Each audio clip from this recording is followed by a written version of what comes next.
أعوذ بالله من الشيطان الرجيم والكذب بسم الله الرحمن الرحيم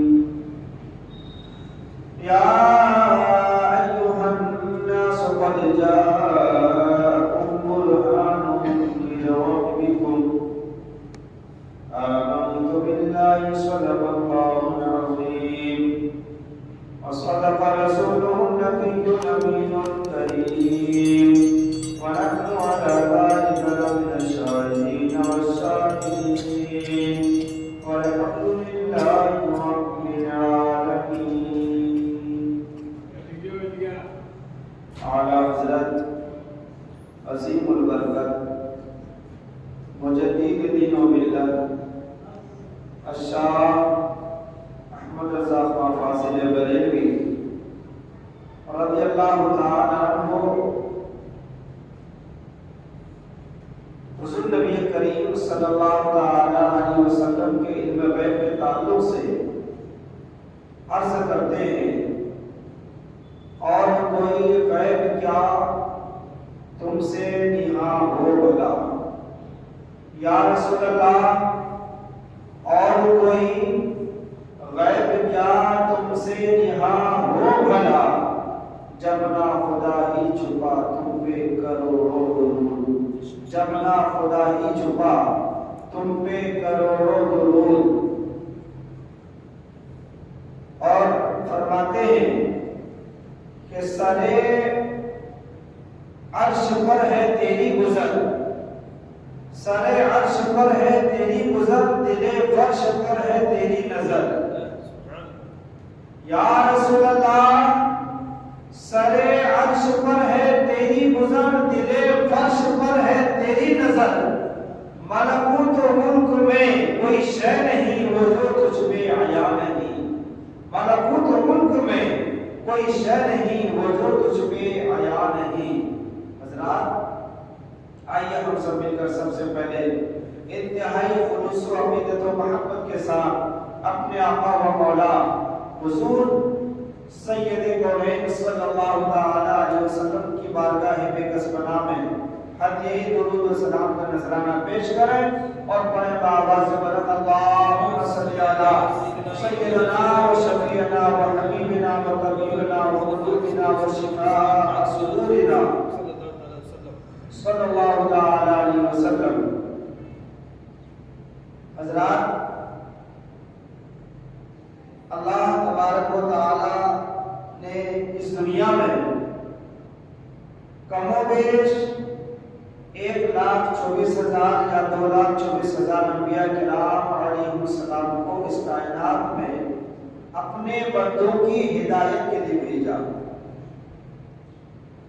اللہ نے جتنے بھی پیغمبروں کو اس کائنات میں بھیجا، اللہ نے جتنے نبیوں کو اس کائنات میں بھیجا، جتنے رسولوں کو اس کائنات میں بھیجا، اپنے تمام پیغمبروں کو اللہ تبارک و تعالی نے کچھ نہ کچھ معجزہ دے کے بھیجا. کسی کو کچھ عطا کیا، کسی کو کچھ عطا کیا، کسی کو کتاب عطا کیا، کسی کو معجزہ عطا کیا. مثال کے طور پر حضرت عیسیٰ علیہ السلام کو اللہ نے یہ معجزہ عطا فرمایا تھا کہ حضرت عیسیٰ علیہ السلام اگر کسی اندھے کی آنکھ پر جو پیدائشی اندھا ہو اپنا دست مبارک اگر پھیر دیتے تو اس اندھے کی آنکھیں، اس کی بینائی لوٹ آتی. اللہ تبارک و تعالیٰ اس کو آنکھوں کی نور عطا فرما دیا کرتا تھا. سبحان اللہ. اسی طرح حضرت عیسیٰ علیہ السلام کسی کوڑی کو اگر ہاتھ لگا دیتے، کسی مریض کو ہاتھ لگا دیتے، اپنا دست مبارک اس پر پھیر دیتے تو اللہ تبارک و تعالیٰ اس کو شفا عطا فرما دیا کرتا تھا. ایک معجزہ حضرت عیسیٰ علیہ السلام کو اللہ نے اور عطا فرمایا تھا کہ حضرت عیسیٰ علیہ السلام مٹیوں کی جو ہے مٹیوں کا پرندہ بنایا کرتے تھے، اور مٹیوں کا پرندہ بنانے کے بعد جب اس کو اڑاتے تو اللہ کے حکم سے وہ معجزہ زندہ ہو کر پھر آسمانوں میں اڑنے لگ جاتا. سبحان اللہ. حضرت عیسیٰ علیہ السلام کو اللہ نے یہ معجزہ بھی عطا فرمایا تھا کہ وہ اللہ کے حکم سے مردوں کو زندہ کر دیا کرتے تھے. سبحان اللہ. اسی طرح ایک اور پیغمبر ہے جن کا نام ہے حضرت داؤد علیہ السلام. اللہ نے ان کو یہ معجزہ عطا فرمایا تھا کہ کوئی لوہا تو مضبوط ہی ہوتا ہے، مسئلہ جانتے ہیں، چاہے کتنا بھی پتلا ہو یا کتنا بھی موٹا ہو، کتنا بھی مضبوط کیوں نہ ہو، اللہ نے حضرت داؤد کو یہ معجزہ عطا فرمایا تھا کہ جب حضرت داؤد علیہ السلام کسی لوہے کو پکڑتے تو جس طرح چاہتے اس کو موڑ دیتے تھے، جو چاہتے جیسا چاہتے ویسا بنا دیا کرتے تھے. جیسا کہ آج آپ اگر لوہاروں کی دکان میں جائیں، لوہے کو لے کر اس کا چاقو بنانا ہو، کینچی بنانا ہو، تلوار بنانا ہو، ہتھوڑا بنانا ہو، کلہاڑی بنانا، کچھ بھی بنانا ہو، وہ کیا کرے گا؟ پہلے اس کو آگ میں رکھے گا، اس لوہے کو پگھلائے گا، اس کے بعد اس کے اوپر ہتھوڑا مارے گا، اس کو مارتے مارتے پھر اپنے طریقے سے وہ اوزار بنائے گا، وہ سامان بنائے گا جو وہ بنانا چاہتا ہے یا جو آپ اسے بنوانا چاہتے ہیں. لیکن اللہ نے حضرت داؤد کو یہ معجزہ عطا فرمایا تھا کہ جب وہ لوہے کو پکڑتے تھے تو وہ لوہا نرم ہو جایا کرتا تھا. حضرت داؤد علیہ السلام کے ہاتھ میں لوہا آتے ہی وہ پگھلنے لگتا تھا. سبحان اللہ. اسی طرح حضرت سلیمان علیہ السلام کو بھی اللہ نے معجزہ عطا فرمایا تھا کہ حضرت سلیمان علیہ السلام کی حکومت پوری دنیا میں تھی، اور صرف انسانوں ہی پر ان کی حکومت نہیں تھی، بلکہ حضرت سلیمان علیہ السلام کی حکومت انسانوں کے علاوہ جانوروں کے اوپر بھی ان کی حکومت تھی، پرندوں کے اوپر بھی ان کی حکومت تھی. یعنی جس طرح انسان ان کی حکومت کو تسلیم کرتے تھے، اسی طرح حضرت سلیمان علیہ السلام کی حکومت کو جانور بھی تسلیم کرتے تھے اور پرندے بھی تسلیم کرتے تھے. یہ معجزہ حضرت سلیمان کو اللہ نے عطا فرمایا تھا.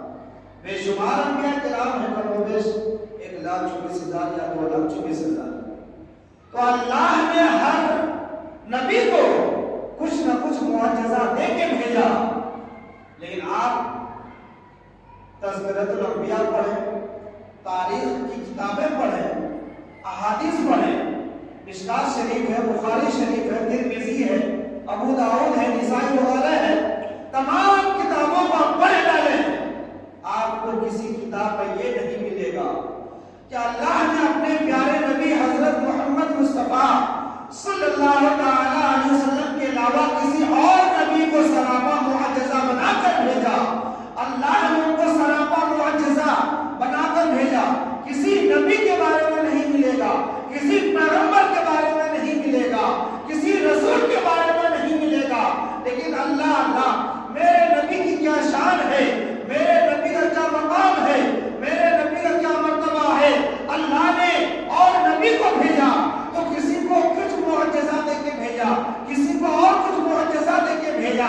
لیکن اللہ نے جب اپنے محبوب کو اس کائنات کو بھیجا، اپنے نبی کو اس کائنات کو بھیجا، تو سراپا معجزہ بنا کر بھیجا. سبحان اللہ. حضرات، میرے نبی صلی اللہ علیہ وسلم سراپا معجزہ ہے. آپ میرے نبی کی تاریخ پڑھیے، میرے نبی کی سیرت کا مطالعہ کیجیے، میرے نبی کریم صلی اللہ تعالی علیہ وسلم کی حیات مبارکہ کو آپ مطالعہ کیجیے تو آپ کو پتہ چلے گا کہ حضور صلی اللہ تعالی علیہ وسلم جب اس کائنات میں تشریف لائے تو جیسا کہ آپ حضرات کو معلوم ہے کہ بنو سعد نام سے قبیلہ تھا، اس قبیلے کی عورتیں مکے میں آ جاتی اور مکے میں جو بچے پیدا ہوتے تھے ان بچوں کو وہ عورتیں وہاں سے لے کر اپنے گھر چلی جاتی، اپنا قبیلہ بنو سعد لے کر جاتی دودھ پلانے کے لیے، اس بچے کی پرورش کرنے کے لیے، اس لیے کہ اس بچے کی پرورش کے عوض میں، اس کے بدلے میں ان عورتوں کا مزدوری ملا کرتی تھی. تو صلی اللہ تعالی علیہ وسلم 12 ربیع الاول شریف کو اس کائنات میں غالباً 571 عیسوی میں اس کائنات میں جب تشریف لائے، حسب معمول بنو سعد قبیلہ کی بہت ساری عورتیں مکہ آ گئی بچوں کو لینے کے لیے۔ ان عورتوں کے قافلے میں ایک عورت اور بھی تھی جن کا نام حضرت حلیمہ سعدیہ رضی اللہ تعالی عنہا ہے، لیکن حضرت حلیمہ سعدیہ ان عورتوں کی جماعت سے، اس قافلے سے بچھڑ گئی، اس لیے کہ حضرت حلیمہ سعدیہ کی جو اونٹنی تھی وہ بیمار تھی، کمزور تھی، لاغر تھی، پتلی دبلی ہونے کی وجہ سے حضرت حلیمہ سعدیہ پیچھے رہ گئی، اور بنو سعد کی باقی تمام عورتیں جو ہے وہ سب حضرت حلیمہ سے آگے نکل گئی۔ وہ ساری عورتیں مکہ پہنچ گئی۔ مکہ پہنچنے کے بعد ان تمام عورتوں نے مالدار گھروں کے بچوں کو، مالدار لوگوں کے بچے کو ان لوگوں نے لے لیا، اس لیے کہ ہم مالدار کے بچے کو لیں گے، امیر لوگوں کے بچے کی پرورش کریں گے تو ہم کو اجرت بھی زیادہ ملے گی، معاوضہ زیادہ ملے گا، غریب بچے کو اگر لیں گے تو اجرت کم ملے گا۔ حضرات محترم، بہرحال حضرت حلیمہ کے آنے سے پہلے اس دن مکہ کے اندر جتنے بچے پیدا ہوئے تھے تمام بچوں کو وہ تمام عورتیں لے کر چلی جاتی ہے، مکے سے نکل جاتی ہے۔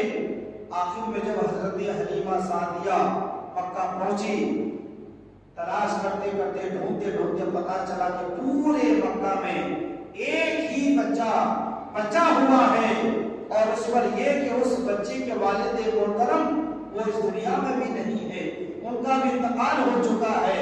گویا کہ غریب بچے کا، غریب گھر کا ایک غریب بچہ ہے۔ حضرت حلیمہ سعدیہ اور بھی گھروں میں جا کر تلاش کرتی ہے، لیکن مکہ میں کہیں کوئی بچہ نہیں ملتا ہے، کسی بھی گھر میں کوئی بچہ نہیں ملتا ہے۔ ان کے ساتھ ان کا شوہر بھی تھا، وہ کہنے لگے حلیمہ ہم لوگ بچہ لینے کے لیے اپنے قبیلہ سے مکہ آئے، لیکن یہاں تو کوئی بچہ نہیں ہے سوائے ایک بچہ کے، وہ بھی غریب گھرانے کا بچہ ہے، تو بہتر ہوگا خالی ہاتھ جانے سے کہ چلو اس بچے کو لے لیتے ہیں، اور کم از کم اسی بچے کو لے کر ہم لوگ جائیں گے، خالی ہاتھ تو نہ جانا پڑے گا۔ عزیزان ملت اسلامیہ، حضرت حلیمہ فرماتی کہ جب میں پہلی بار حضور صلی اللہ تعالی علیہ وسلم کو اپنے گود میں اٹھائی، اللہ اکبر، ان کو گود میں اٹھاتی ہی مجھے ایسا روحانی سکون ملا، ایسی کیفیت طاری ہوئی، ایسا سکون ملا کہ مجھے زندگی میں کبھی بھی ایسا سکون نہیں ملا تھا۔ سبحان اللہ۔ حضرات محترم، حضرت حلیمہ فرماتی ہے کہ میں حضور کو اپنے گود میں لی، اور لینے کے بعد اپنے اونٹنی میں سوار ہو کر وہاں سے روانہ ہوئی۔ بنو سعد قبیلہ کی وہ تمام عورتیں جو مجھ سے پہلے مکہ پہنچ چکی تھی، بچوں کو لے کر مجھ سے پہلے یہاں سے روانہ ہو چکی تھی، میں سب سے آخر میں یہاں سے روانہ ہو رہی ہوں، لیکن اللہ کی شان دیکھیے، اللہ کے محبوب کی شان دیکھیے کہ جب سب سے آخر میں یہاں سے روانہ ہوئی، لیکن بنو سعد قبیلہ میں سب سے پہلے میں ہی پہنچی۔ سبحان اللہ۔ جب میں حضور کو لے کر جا رہی تھی تو میری اونٹنی کی رفتار تیز ہو گئی، میری اونٹنی اچانک جو ہے صحت مند ہو گئی، وہ طاقتور ہو گئی۔ جب میں بنو سعد پہنچ گئی، بنو سعد کے قبیلے میں پہنچ گئی، وہاں کی عورتیں ہم سے کہنے لگی، پوچھنے لگی کہ حلیمہ جاتے وقت تم سب سے پیچھے تھی، آتے وقت بھی سب سے پیچھے تھی، لیکن آتے وقت تم سب سے پہلے کیسے پہنچ گئی، ماجرا کیا ہے؟ تو حلیمہ کہتی ہے اے بنو سعد قبیلہ کی عورتوں، سنو، میں ایک ایسے مبارک بچے کو لے کر آیا ہوں، ایک ایسے مبارک بچے کو لے کر آیا ہوں کہ جس کی برکت سے میری اونٹنی صحت یاب ہو گئی، اور اتنا ہی نہیں، جب سے میں اس کو لے کر آئی ہوں اللہ نے مجھے ایک بہت اچھا سکون عطا فرمایا ہے، ایک روحانی کیفیت کا میں احساس کر رہی ہوں۔ سبحان اللہ۔ تو حضرات، واقعہ سنانے کا مقصد نہیں ہے، سنانے کا مقصد یہ ہے، بتانے کا مقصد یہ ہے کہ یہ بلا شک و شبہ شبہ میرے نبی کا معجزہ نہیں تو اور کیا ہے؟ آپ ہی بتائیے حضرات کہ حضرت حلیمہ آپ کے وقت سب سے پیچھے تھی، سب سے پیچھے مکہ بھی پہنچی اور مکے سے سب سے بعد میں بھی وہ نکلی، لیکن پہنچنے کے وقت ساری عورتوں کو پیچھے چھوڑ دیتی ہے، جبکہ وہ تمام عورتوں کی اونٹنی یا اونٹ بہت زیادہ صحت مند تھے، اس کے باوجود حضرت حلیمہ جس کی اونٹنی بہت کمزور تھی، لاغر تھی، پتلی دبلی تھی، لیکن وہ سب سے پہلے جب بنو سعد قبیلہ پہنچ جاتی ہے تو یہ بلا شک و شبہ میرے نبی کا معجزہ ہے۔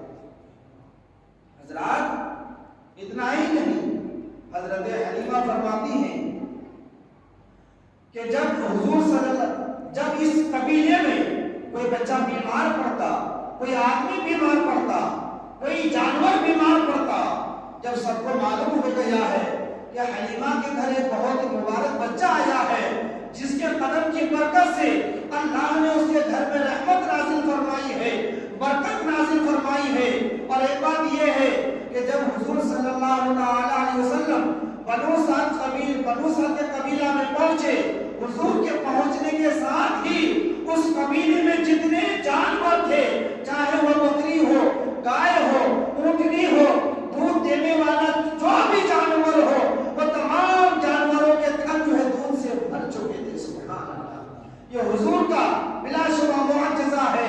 حضرات محترم، تو جب قبیلہ کے لوگوں کو پتا چلا کہ حلیمہ کے گھر ایک مبارک بچہ آیا ہے، تو جب کوئی بیمار پڑ جاتا وہ لوگ کیا کرتے؟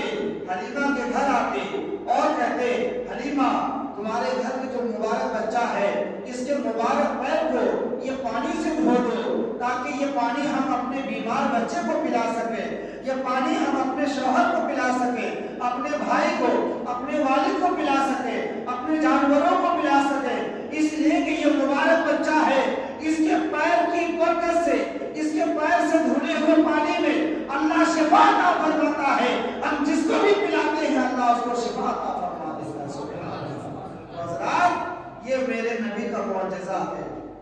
حضرت حلیمہ فرماتی ہیں کہ روز بروز ہم حضور کے مبارک تنوں کو دھونے کے لیے لوگوں کا سلسلہ شروع ہو گیا، میں پریشان ہو گئی، پھر میں نے ایک مرتبہ یہ کام کیا، ایک گڈھا کھدوا دیا اپنے گھر کے سامنے اور اس میں پانی جمع کروا دیا اور حضور کے قدم مبارک کو دھو کر وہ پانی اس گڈھے میں ڈال دیا اور میں نے پورے قبیلے میں اعلان کروا دیا اب جس کو بھی بیماروں کے لیے پانی چاہیے وہ اس گڈھے سے آرام سے اٹھا کر لے کے جا سکتا ہے۔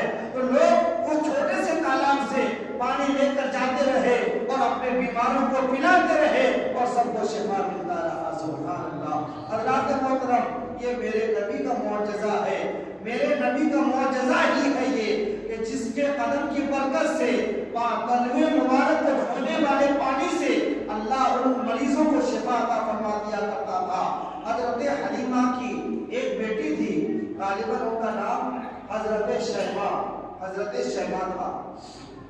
حضرات ایک بات میں اور آپ حضرات کو بتاتا چلوں، ہم اور آپ ایک عام انسان ہیں، اللہ کے رسول صلی اللہ علیہ وسلم اس کائنات میں تشریف لائے، اللہ نے ان کو بھی پیدا فرمایا، لیکن وہ کوئی عام انسان نہیں تھے، وہ ہمارے اور آپ کے جیسے انسان نہیں تھے۔ پہلے قرآن پاک کی آیت کو سنیں، اللہ ارشاد فرماتا ہے قل انما، حالانکہ یہ قرآن پاک کی جو آیت ہے یہ کسی خاص موضوع پر، کسی خاص موقع پر یہ آیت کریمہ نازل ہوئی تھی۔ انشاءاللہ کبھی اس آیت کا جو شان نزول ہے وہ بتاؤں گا، ابھی میں صرف آیت کو سنانا چاہتا ہوں اور اس کا ترجمہ آپ حضرات کو بتانا چاہتا ہوں۔ اللہ ارشاد فرماتا ہے قل انما انا بشر مثلکم، اپنے محبوب سے فرما رہا ہے اے میرے محبوب صلی اللہ علیہ وسلم آپ فرما دیجئے، لوگوں کو بتا دیجئے کہ اے لوگوں میں ظاہری شکل و صورت میں تم جیسا بشر ہوں، یعنی میں ظاہری شکل و صورت میں تمہارے جیسے انسان ہوں۔ اور اللہ نے آگے فرمایا یوحا الیہ، اے محبوب آپ لوگوں سے یہ بھی کہہ دیجئے کہ خبردار، ہوشیار، مجھے کوئی اپنی طرح مت سمجھنا، اس لیے کہ یوحا الیہ، مجھ پر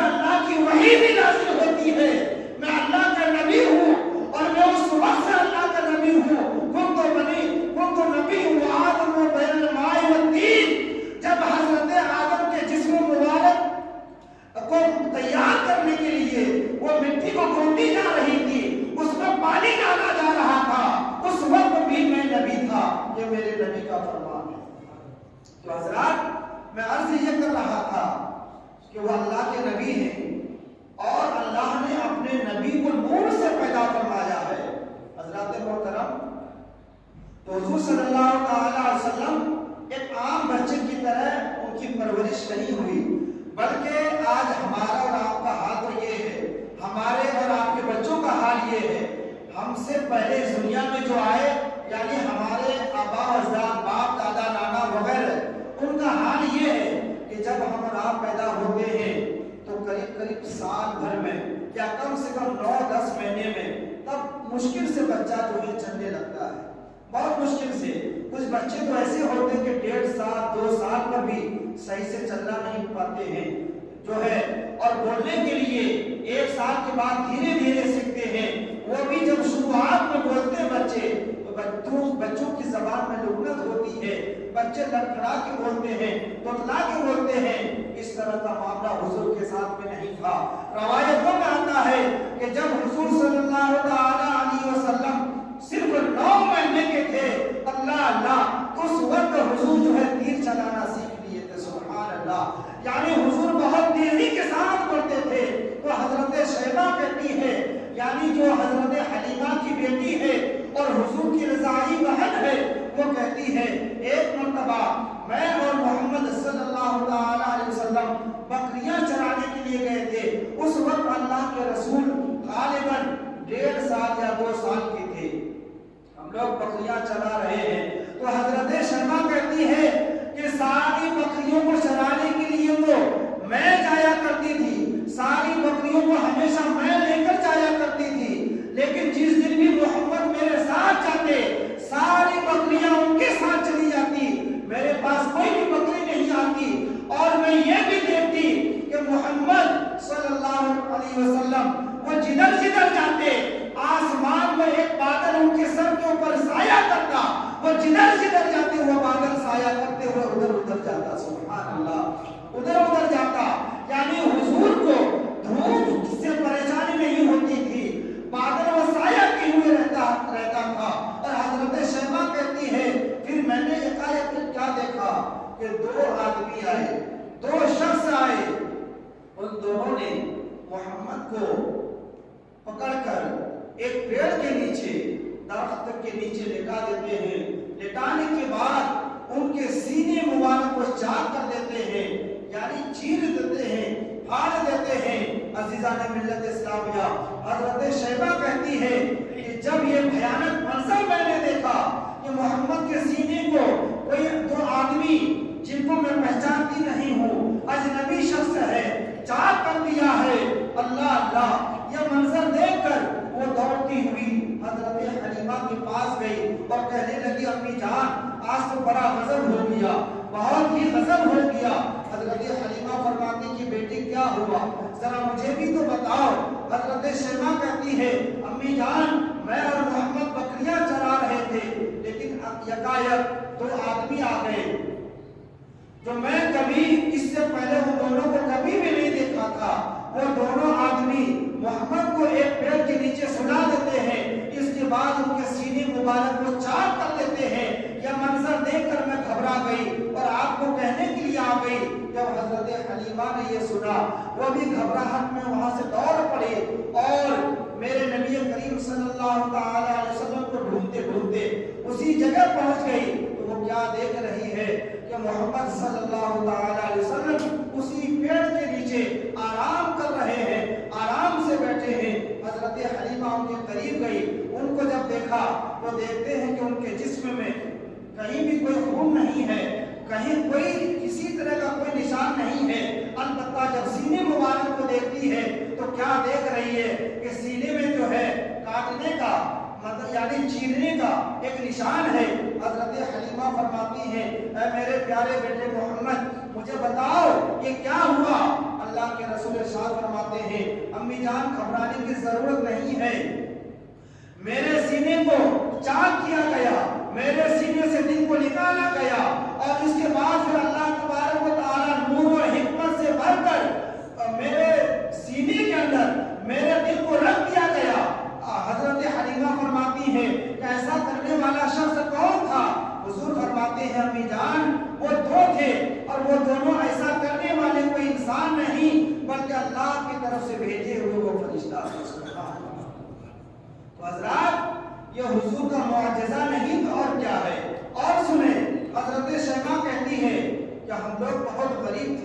ہم لوگوں کے گھروں میں کبھی کبھی جو ہے غربت کی وجہ سے چراغ نہیں جلتا تھا، اس لیے کہ چراغ کو جلانے کے لیے تیل چاہیے، لیکن غربت کی وجہ سے چراغ نہیں جلا پاتے تھے۔ تو پھر جب رات ہو جاتی، شام ہو جاتی، کبھی کبھی میں محمد کو اپنی گود میں لے کر صحن میں بیٹھ جاتی، آنگن میں بیٹھ جاتی، لیکن میں نے ایک مرتبہ نہیں کئی بار دیکھا کہ محمد میری گود میں لیٹا ہوا ہے، محمد میری گود میں ہے اور ان کی مبارک انگلی جو ہل رہی ہے، میں نے جب غور سے دیکھا تو میں نے دیکھا کہ محمد کی انگلی جدھر جدھر جا رہی ہے، چاند بھی ادھر ادھر جا رہا ہے۔ محمد اگر اپنی انگلی کو پچھم طرف کرتے ہیں تو چاند بھی پچھم طرف جا رہا ہے، پورب طرف کرتے ہیں تو چاند بھی پورب طرف جا رہا ہے، اتر جانب کرتے ہیں چاند بھی اتر جانب جا رہا ہے، دکھن جانب کرتے ہیں تو چاند بھی دکھن جانب جا رہا ہے۔ الغرض میں نے دیکھا کہ جس طرح ایک بچہ اپنے کھلونے کو لے کر کھیلتا ہے، اپنے کھلونے کو جس طرح چاہتا ہے گھماتا ہے، جہاں لے کر چاہتا ہے وہ جا سکتا ہے، اسی طرح محمد جو ہے چاند کو کھلونے کی طرح کھیل رہے تھے، جدھر ان کی انگلی مبارک جاتی تھی چاند بھی ادھر جاتا تھا۔ اسی لیے تو اعلیٰ حضرت فرماتے ہیں کہ چاند جھک جاتا جدھر انگلی اٹھاتے مہد میں، چاند جھک جاتا جدھر انگلی اٹھاتے مہد میں۔ کیا ہی اشاروں پر چلتا تھا کھلونا نور کا، کیا ہی اشاروں پر چلتا تھا کھلونا نور کا۔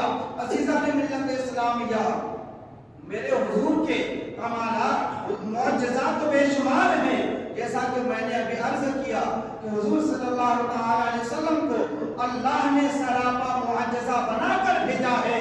اس کائنات میں حضور کا آنا معجزہ ہے، تبلیغ کرنا معجزہ ہے، لوگوں کے ساتھ اٹھنا بیٹھنا معجزہ ہے، الغرض حضور کا ایک ایک لمحہ معجزہ ہے۔ عزیزان ملت اسلامیہ، پھر میں اس موضوع پر انشاءاللہ العزیز کل بھی گفتگو کرنے کی کوشش کروں گا۔ معجزہ کے تعلق سے اور اسی چاند کے تعلق سے ایک واقعہ میں آپ حضرات کو سنا کر اپنی بات کو ختم کر دوں۔ جب حضور صلی اللہ علیہ وسلم کے دین کی تبلیغ کی وجہ سے، لوگوں کو ایک اللہ کی طرف بلانے کی وجہ سے، دین اسلام کو پھیلانے کی وجہ سے مکہ کے کفار و مشرکین پریشان ہو گئے، خاص طور سے ابو لہب اور ابو جہل، یہ دونوں جب پریشان ہو گئے تو ان لوگوں نے ایک آدمی کو خط لکھا۔ اس آدمی کا نام ہے حبیب یمنی، یعنی بعد میں وہ اسلام لائے، مسلمان ہوئے، تو آج ہم لوگ ان کو حضرت حبیب یمنی رضی اللہ تعالی عنہ کے نام سے جانتے ہیں۔ تو حضرت حبیب ایک صحابی ہیں، ان کا گھر ملک یمن میں تھا، اس لیے ان کو یمنی کہتے ہیں۔ ابو لہب ابو جہل ان لوگوں نے ایک خط لکھا کہ حبیب یمنی تم جلدی سے مکہ آ جاؤ، اس لیے کہ مکے میں محمد صلی اللہ علیہ وسلم نام کا ایک شخص آیا ہے جو ایک اللہ کے لوگوں کو دعوت دیتا ہے، دین اسلام کی تبلیغ کرتا ہے، اور لوگ جو ہے روزانہ جاؤ در جاؤ اسلام میں داخل ہوتے جا رہے ہیں، اس کے دین کو مانتے چلے جا رہے ہیں، اس کے دین کو قبول کرتے چلے جا رہے ہیں، اسلام بڑی تیزی سے مکہ میں پھیلتا چلا جا رہا ہے، لہذا جتنا جلدی ہو سکے یہ خبر پا کر تم جلدی سے مکہ پہنچو، اس لیے کہ مکے والوں پر تمہارے بہت سارے احسانات ہیں، تم نے بے شمار احسانات کیے ہیں مکے والوں پر، لہذا مکے والے تمہاری بات مان لیں گے، تو مکے والوں کو مسلمان ہونے سے روکنا، اسلام میں داخل ہونے سے روکنا، اللہ و رسول کا ہونے سے روکنا۔ الغرض حضرت حبیب یمنی کو جب خبر ملی، وہاں سے روانہ ہوئے، مکہ پہنچے، ابو لہب ابو جہل کے پاس بیٹھے ہیں۔ ابو لہب ابو جہل ساری باتیں توڑ موڑ کے حضرت حبیب یمنی کو سنا دیا، تو حضرت حبیب یمنی فرماتے ہیں کہ ٹھیک ہے، میں تم لوگوں کی بات کو سن لیا، اب ذرا محمد صلی اللہ علیہ وسلم کے نام کے جو شخص ہیں ان سے بھی ملوں گا اور ان کی بھی بات سنوں گا، پھر میں دیکھتا ہوں وہ کیا کہتے ہیں، اس کے بعد ہی میں کوئی فیصلہ کروں گا۔ حضرت حبیب یمنی جو اس وقت تک ابھی ایمان نہیں لائے ہیں، خبر بھیجتے ہیں، پیغام بھیجتے اللہ کی بارگاہ میں، اے اللہ کے رسول میں یمن سے آیا ہوں اور آپ سے ملاقات کرنا چاہتا ہوں۔ حضور تاجدار مدینہ صلی اللہ علیہ وسلم حضرت ابو بکر صدیق رضی اللہ عنہ کو ساتھ لے کر وہاں تشریف لائے۔ حضور کی تشریف لاتے ہی اس مجلس میں سناٹا چھا گیا۔ اس مجلس میں بڑے بڑے لوگ بیٹھے تھے، ابو جہل بیٹھا تھا، ابو لہب بیٹھا تھا، حبیب یمنی بیٹھے تھے، مکہ کے اور بڑے بڑے کافر بیٹھے تھے، بڑے بڑے ظالم و جابر لوگ بیٹھے تھے۔ لیکن جب حضور وہاں تشریف لائے تو کسی کو کچھ بولنے کی ہمت نہیں ہوئی۔ اسی موقع پر اعلیٰ حضرت نے فرمایا ہے تیرے آگے یوں ہی دبے لچے فصحا عرب کے بڑے بڑے، کوئی جانے منہ میں زبان نہیں بلکہ جسم میں جان نہیں۔ آخرکار حضور رحمت عالم صلی اللہ علیہ وسلم حضرت حبیب یمنی سے فرماتے ہیں کہ حبیب یمنی بول تم نے مجھے کیوں بلایا ہے؟ حبیب یمنی وہ گھبرا کر بولے میں نے سنا ہے کہ آپ نبوت کے مدعی ہیں، آپ نبوت کا دعویٰ کرتے ہیں، اگر آپ نبی ہیں تو آپ کا معجزہ کیا ہے؟ سبحان اللہ۔ آپ حضرت پر سبحان اللہ بولیے۔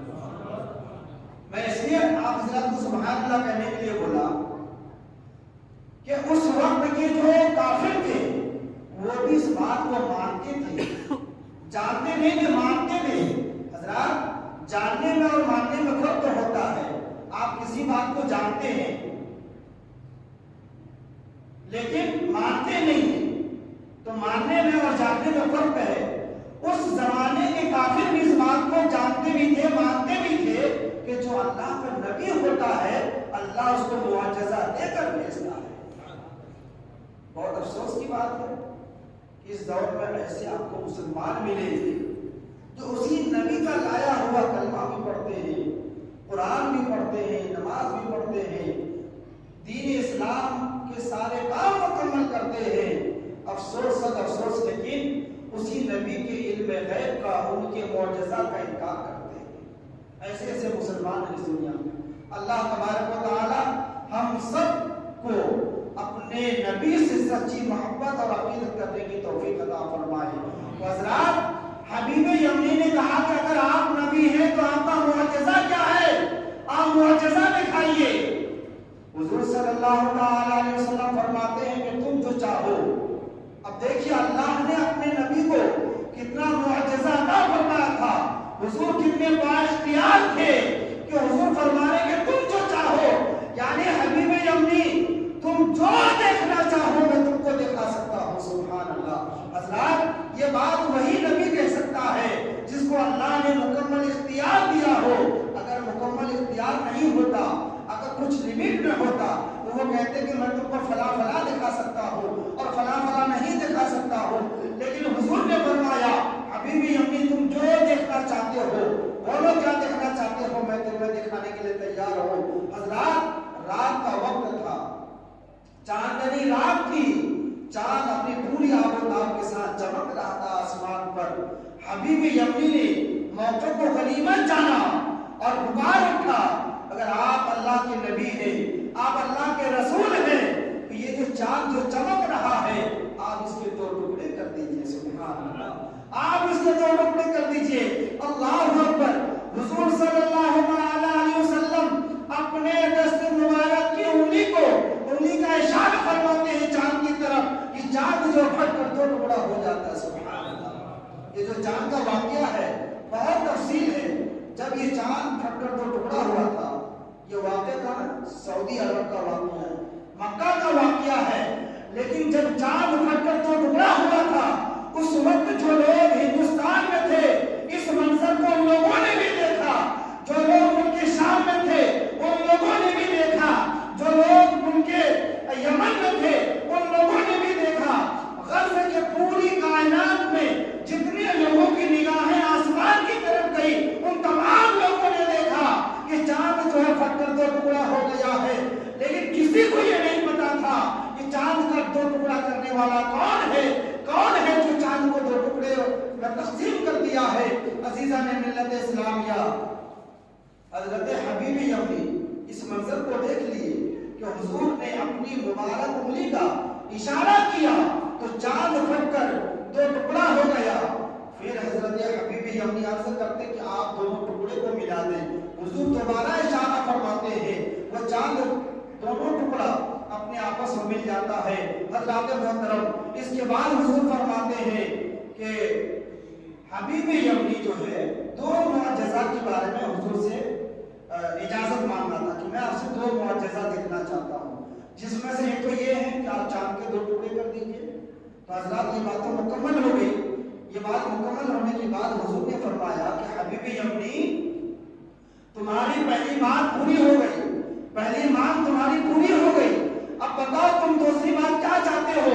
اب دیکھیے حضرات, حبیب یمنی کو یقین ہو چکا تھا یہ واقعی اللہ کے نبی ہیں, اور جب یہ اللہ کے نبی ہیں اس لیے کہ انہوں نے چاند کے دو ٹکڑے کر دیے, اور جب انہوں نے چاند کے دو ٹکڑے کر دیے تو ان کو یہ بھی معلوم ہوگا کہ میرے دل میں کیا ہے, میرے دل میں کون سی بات ہے.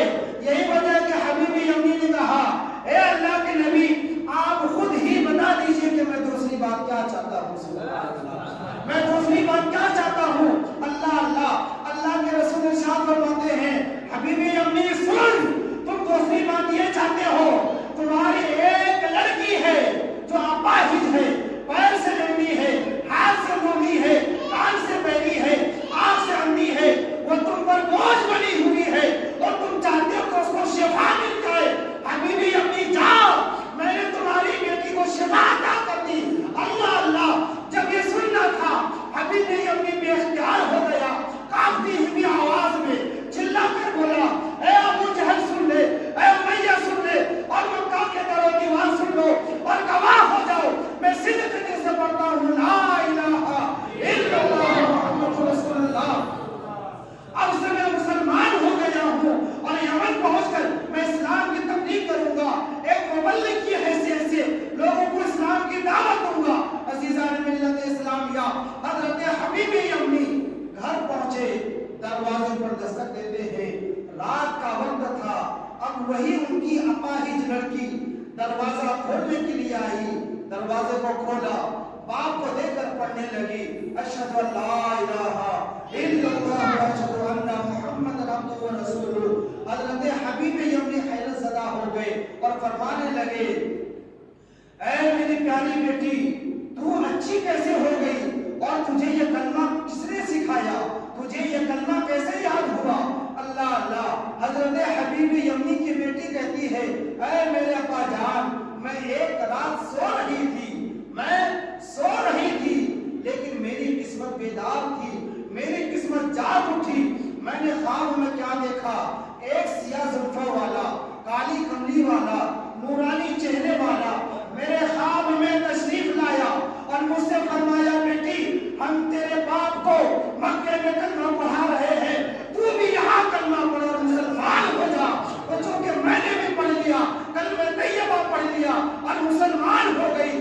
جیسے میں نے کلمہ پڑھا اللہ تبارک و تعالیٰ مجھے جسمانی اور روحانی صحت یابی عطا فرما دیا. حضرات محترم, میں بتانا یہ چاہ رہا تھا کہ میرے نبی سراپا معجزہ بن کر آئے ہیں. اللہ نے اور نبی کو تھوڑا تھوڑا کر کے معجزہ عطا فرمایا تھا, لیکن اللہ نے میرے نبی کو سراپا معجزہ بنا کر بھیجا ہے. انشاءاللہ العزیز اسی موضوع پر پھر کل میں گفتگو کرنے کی کوشش کروں گا. آمین وآخر دعوانا ان الحمدللہ رب العالمین. استغفر اللہ ربی من کل ذنب واتوب الیہ. آپ تمام حضرات میرے ساتھ مل کر پڑھیں